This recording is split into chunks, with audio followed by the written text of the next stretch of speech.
है। लाहौर विच बारिश के बाद मौसम खुशगवार हो गया है। लाहौरीए मौसम का मजा लैण दे लई रेस्टोरेंट्स का रुख कर रहे हैं। होटलों ते शहरियों का रश लग्या होया है। कोई सिजी खा रहा है तो कोई लाहौर की मशहूर कढ़ाई दे नाल अपना हाथ साफ कर रहा है।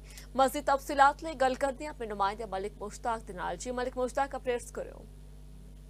जी बिल्कुल, शहर लाहौर दे विच 3-4-5 दिन तेज़ गर्मी तो बाद लाहौर दे लोगों नूं सुकून दा साह आया, क्योंकि अज दिने दोपहरी ही रात पै गई थी। वड्डी हनेरी ते तूफान तो बाद हल्की बारिश का सिलसिला शुरू होया ते लोगों ने ठंडी हवा ते बारिश का मज़ा लैण वास्ते शहरी जिहड़े ने वो खान पीन के स्टालों ते पहुँच गए। कुछ लोग घरां चों बाहर निकल आए, चूँकि काफ़ी दिन तेज़ गर्मी ते लू की गर्मी तो बाद जिहड़ा एडा खूबसूरत मौसम नूं लोकी इंजॉय करन लई, मौसम का मज़ा लैण लई बाहर निकले। ते नाल ही नाल तुहानूं पता है कि शहर लाहौर दे रहण वाले लोग खाबियां दे शौकीन ने।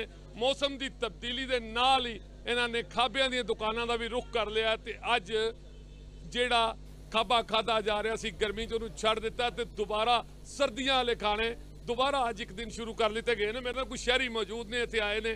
जी दसना अज। हाँ जी, अज मौसम ने अंगड़ाई लई है तो जनाब उस हिसाब नाल मौसम बहुत अच्छा हो गया है और दिल किया कि निकलीए बाहर और मौसम इंजॉय करिए और जाके कढ़ाई खाइए, क्योंकि उन्होंने स्पैशलिटी है।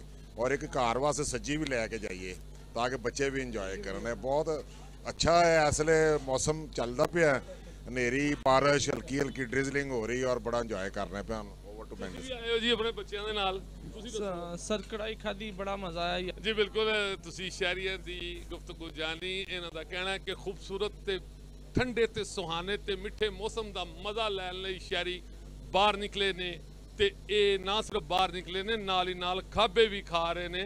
पर कल्ले नहीं, पूरी फैमिली नूं लैके आ रहे ने। और अज चूँकि घर दी खतूने खाना ने प्रोग्राम बना लिया कि खाना घर नहीं बनेगा, मौसम खूबसूरत है ते रोटी बाहरों ही खाधी जाएगी। जी बहुत शुक्रिया मलिक मुश्ताक जी। लाहौर तो बाद हुण रुख करते हैं कसूर दा। कसूर शहर दे विच तेज़ हनेरी ते बारिश तो बाद मौसम खुशगवार